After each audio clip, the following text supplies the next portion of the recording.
दोस्तों, अगर आपने जेसन हॉरर स्टोरी पार्ट 1 और 2 नहीं देखी है तो पहले आप उसे देख लें, वरना ये स्टोरी आपको समझ में नहीं आएगी। पिछली वीडियो में आप लोगों ने देखा था गुल्ली बुल्ली और मिशेल जेसन से अपनी जान बचाकर भागने की फिराक में थे, लेकिन गाड़ी में पेट्रोल ना के बराबर बचा हुआ था और जेसन भी गाड़ी के बिल्कुल करीब पहुंच चुका था। और इसी हड़बड़ाहट की वजह से मिशेल गाड़ी स्टार्ट नहीं कर पाती और पकड़ी जाती है। और फिर जेसन मिशेल के साथ क्या करता है वो आप खुद ही देख लीजिए।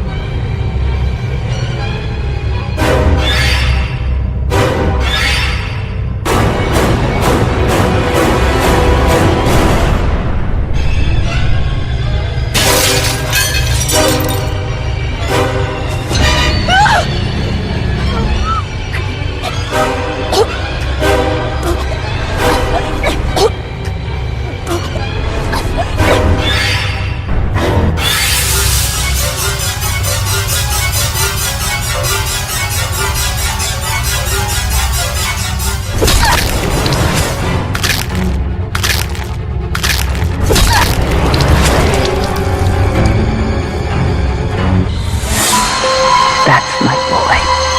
Hunt them down and make them pay.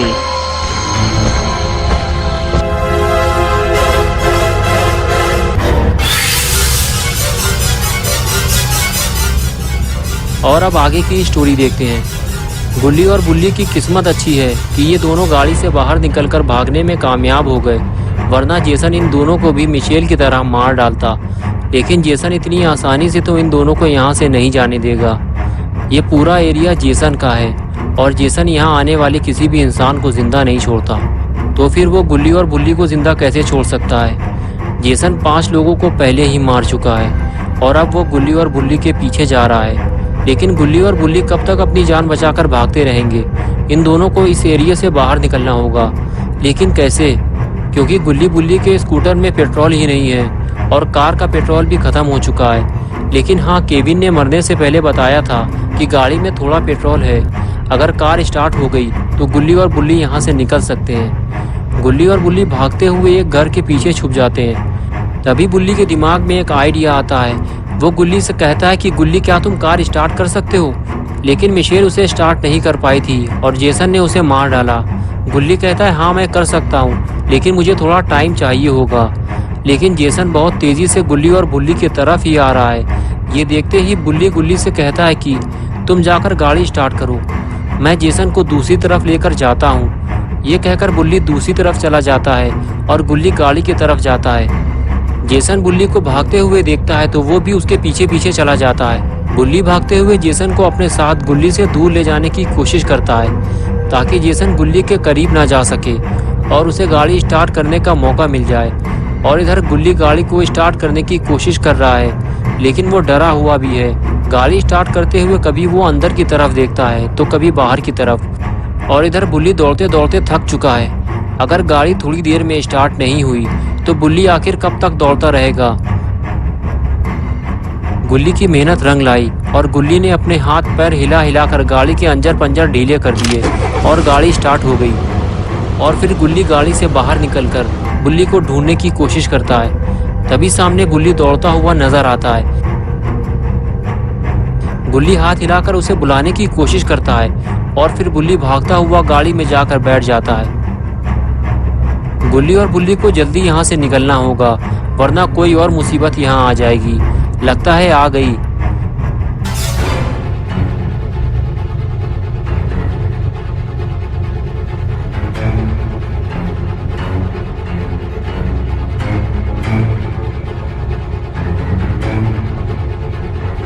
गुल्ली आगे नहीं जा सकता, इसलिए वो गाड़ी को बैक करता है। उसे जो भी रास्ता नजर आए उसे निकल लेना चाहिए ताकि वो जेसन से दूर जा सके। और गुल्ली ऐसा ही करता है और गाड़ी लेकर निकल जाता है और जेसन उसे देखता रह जाता है। लेकिन ऐसा हो ही नहीं सकता कि जेसन उनके पीछे ना जाए।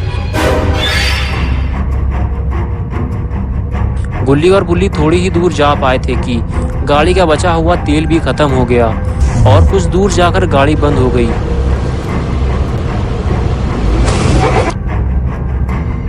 बुल्ली कहने लगा, क्या हुआ गुल्ली, तुमने गाड़ी क्यों रोक दी? जेसन हमसे ज़्यादा दूर नहीं है। गुल्ली बोला, हाँ पता है, लेकिन क्या करूं, गाड़ी का बचा कुचा तेल भी खत्म हो गया आज की रात हमें यहीं गुजारनी पड़ेगी। बुल्ली बोला, क्या आज की रात हम यहाँ गुजारेंगे? लेकिन हमें तो ये भी नहीं पता कि ये कौन सी जगह है। और फिर गुल्ली और बुल्ली दोनों गाड़ी से बाहर निकलकर उस जगह को देखते हैं। गुल्ली कहता है कि ये हम कहाँ आ गए? Welcome to camp crystal lake. ये कौन सी जगह है? चलो अंदर चलकर देखते हैं। और फिर दोनों क्रिस्टल लेक की तरफ बढ़ने लगते हैं।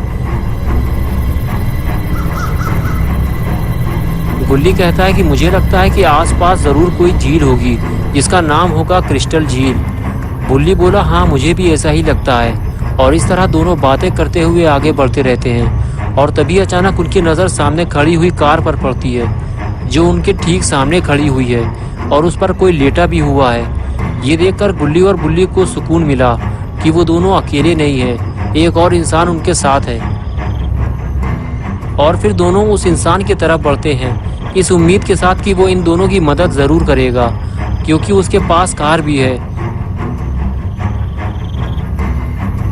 गुल्ली पास जाकर उसे उठाता है और जैसे ही वो उठता है गुल्ली उससे कहता है कि क्या तुम हमारी मदद कर सकते हो? हमें तुम्हारी मदद की ज़रूरत है। हमारी कार का पेट्रोल ख़त्म हो गया है और वो खूनी जेसन हम दोनों को मारना चाहता है। बुल्ली बोला, तुम हमें घर तक छोड़ दो वरना हमारे साथ साथ वो तुम्हें भी मार डालेगा। जल्दी करो, वो किसी भी वक्त यहाँ आ सकता है। वो आदमी कहने लगा कि तुम लोग क्या कह रहे हो? मुझे कुछ भी समझ में नहीं आ रहा। ये कार मेरी नहीं है, ये कार टोनी की है।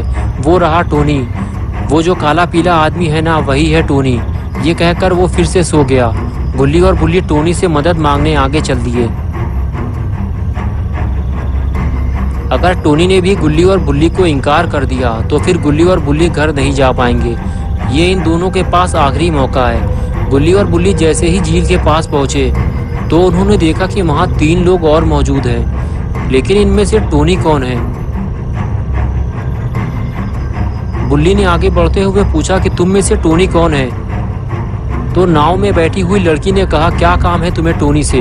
वो दारू पी के ढेर हो चुका है।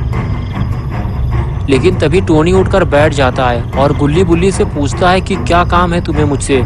क्यों गधे की तरह चिल्ला चिल्ला कर मेरा नाम पुकार रहे हो?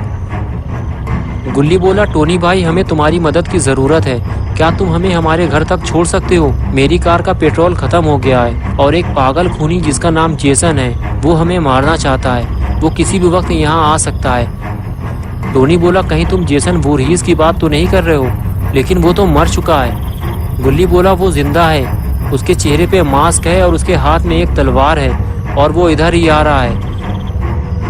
ये सुनते ही टोनी उठकर खड़ा हो गया और सामने बैठे हुए अपने दोस्त से बोला कि जल्दी पुलिस को फ़ोन लगाओ और बताओ कि एक पागल खूनी यहाँ घूम रहा है, हमारी जान को खतरा है। लेकिन टोनी का दोस्त कहने लगा कि किसी ने जेसन का मास्क पहनकर इन दोनों को डरा दिया होगा, तुम डरो मत यार। तभी बुल्ली बोला, उसने हमारे सामने 5 लोगों को मार डाला है और तुम्हें ये सब झूठ लग रहा है? और तभी पीछे से टोनी आया और कहने लगा, चलो मेरे साथ, मैं तुम लोगों को तुम्हारे घर छोड़ देता हूँ। और इधर टोनी के दोस्त ने बात को सीरियसली लेते हुए पुलिस को फ़ोन कर दिया। और इधर गुल्ली बुल्ली टोनी के साथ घर चल दिए। लेकिन आगे कोई रास्ता न होने की वजह से गुल्ली और बुल्ली को वापस उसी रास्ते से जाना पड़ा जहाँ से वो आए थे।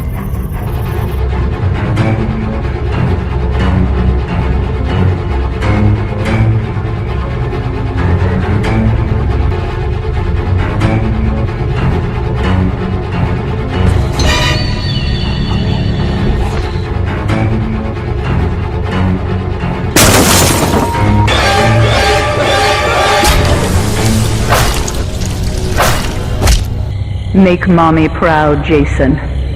Don't let them escape. Jason ने टोनी को मार डाला। ये देखकर गुल्ली और बुल्ली गाड़ी से निकलकर बाहर भागे। जेसन इतनी जल्दी यहाँ पहुँच जाएगा ये तो गुल्ली और बुल्ली ने सोचा ही नहीं था।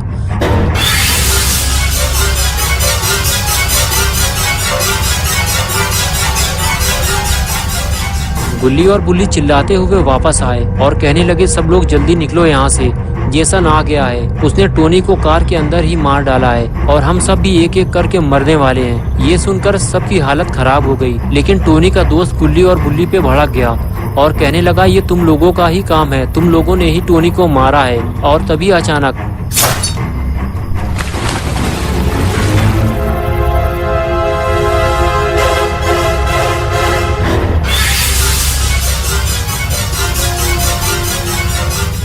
वो लड़की कहती है उसे गोली मार दो। टोनी की राइफल टेंट के अंदर रखी हुई है। गुल्ली फौरन भागते हुए टेंट के अंदर जाता है।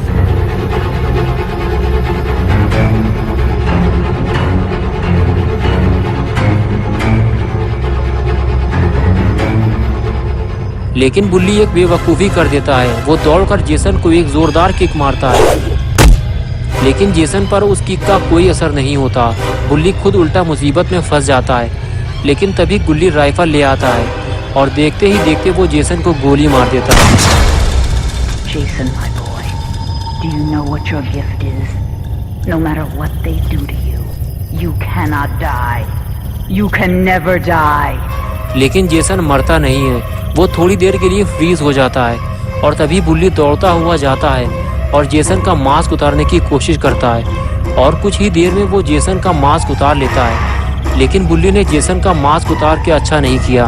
तो क्या होगा अब गुल्ली बुल्ली के साथ, और आखिर क्यों मारता है जेसन बेकसूर लोगों को, ये हम देखेंगे पार्ट 4 में। तो दोस्तों, अगर आपको ये स्टोरी अच्छी लगी है और आप पार्ट 4 देखना चाहते हैं तो इस वीडियो को लाइक करें, चैनल को सब्सक्राइब करना और बेल आइकन दबाना ना भूलें।